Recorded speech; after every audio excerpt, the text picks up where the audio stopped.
Hi guys, how's the Josh today? Hope so, that would be high. So let us begin today's reading. We were at paragraph I am thinking of this stranger here. Guys कल तक की reading में हमने पढ़ा कि किस तरह से आयरन मास्टर को खुशी नहीं होती कि वो स्ट्रेंजर उसका दोस्त नहीं है, वो उसको घर से निकाल देता है, लेकिन तभी उसकी बेटी एडला उसको रोकना चाहती है। आज पढ़ते हैं कि एडला कौन कौन से एक्सक्यूजेस देती है ताकि वो रेड ड्रेस सेलर उनके घर से क्रिसमस ईव के दिन ना जाए। So I am thinking of this stranger here, said the young girl. तो अपने पिता को मनाने के लिए वो यंग गर्ल यानी कि एडला बोलती है, आई am thinking of this stranger here, कि पापा मैं इस अजनबी के बारे में सोच रही हूँ। He walks and walks the whole year long, सालों साल ये चलता रहा and there is probably not a single place in the whole country where he is welcome and can feel at home. पूरी दुनिया में, पूरे देश में कोई भी जगह इसको आज तक ऐसी नहीं मिली जहाँ पर ये चैन से रह सका हो। Wherever he turns he is chased away. Chased away word stand for भाग जाना। दुनिया में किसी भी कोने में कहीं पर भी ये जाता था, वहीं से इसको क्या कर दिया जाता था, भगा दिया जाता था। Always he is afraid of being arrested or cross-examined. Cross-examined, interrogated करना मीन पूछताछ करना। हमेशा जहाँ कहीं भी जाता ये डर जाता, इसको डर रहता कि कहीं इसको अरेस्ट ना कर लिया जाए, इससे पूछताछ की जाती। I should like to have him enjoy a day of peace with us here, just one in the whole year. और हमें ऐसा सोचना चाहिए कि कम से कम साल में एक दिन तो ये खुशी से, शांति से मनाए। और वो कैसे मनेगा? अगर वो यहीं पे रहेगा कम से कम साल में एक दिन, यानी कि क्रिसमस का दिन तो ये कम से कम अपना खुशी से मना ले, तो इसको यहाँ से ना जाने दिया जाए। The iron master mumbled word stand for बड़बड़ाना, ममर्ड करना। Something in his beard. तो हमारे आयरन मास्टर ने थोड़ी सी अपनी दाढ़ी को खुजलाया, थोड़ा बड़बड़ाया। He couldn't bring himself to oppose here. अब कई बार ये होता है पिता को अपनी बेटी की बात माननी भी पड़ जाती है। तो जब अपनी बेटी एडला की ऐसी बातें सुनी तो हमारा आयरन मास्टर अपनी बेटी का भी विरोध नहीं कर सका। It was all a mistake of course. हमारी एडला अपनी बात को थोड़ा कंटिन्यू करती है। शी कंटिन्यूड, अपनी बात थोड़ी बढ़ाती है और बोलती है कि मान लो ये गलती थी, but anyway I don't think we ought to chase away a human being whom we have asked to come here and to whom we have promised Christmas cheer। बोलती है फिर भी मैं यही सोचती हूँ कि एक ऐसे आदमी को अपने घर से नहीं भगा देना चाहिए जिसको हमने खुद आने के लिए कहा हो, वो भी किस दिन? क्रिसमस की खुशी का हमने प्रॉमिस किया हो, और उसी दिन हम उसको बोले कि यहाँ से भाग जा। Do you preach words then a parson. Preach word sermonize करना, उपदेश देना। Parson word stand for priest, मंदिर का पुजारी। Said the iron master. अपनी बेटी की ऐसी बातें सुनकर आयरन मास्टर बोलता है कि सचमुच एडला तुम तो एक पादरी से भी बुरे उपदेश देती हो। I only hope you wouldn't have to regret this. Regret करना, टू रिपेंट।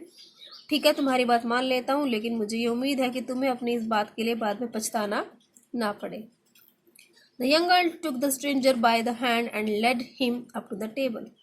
तो हमारी वो यंग गर्ल एडला स्ट्रेंजर का हाथ पकड़ती है, उसको टेबल तक ले जाती है और कहती है, now sit down and eat, she said. अब बैठो और खाओ।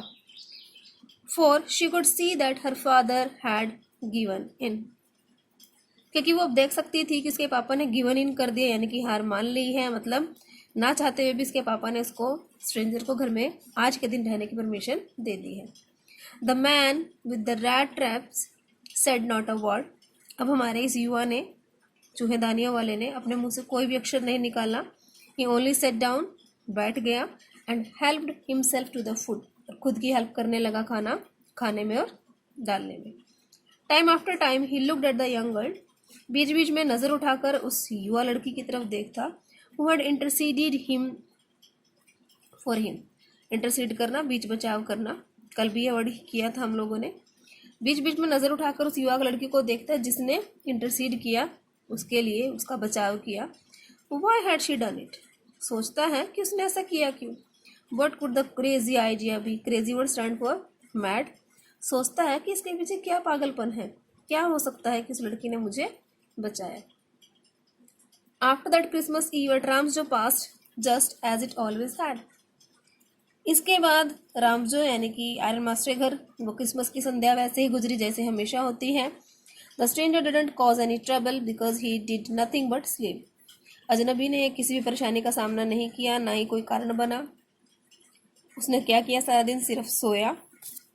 The whole forenoon he lay on the sofa in one of the guest room and slept on one stretch. Forenoon would stand for दोपहर बाद।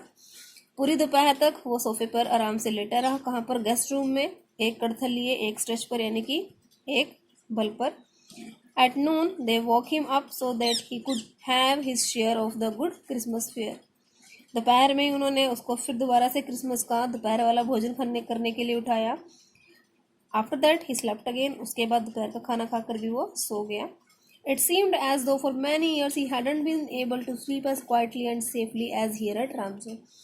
और उसको देखकर ऐसा लग रहा था कि सालों से जैसे सोया ना हो, जिस तरह से आज खुशी की, शांति की, सुरक्षित नींद वो आज ले रहा है, शायद उसने आज से पहले ऐसी नींद ना ली हो।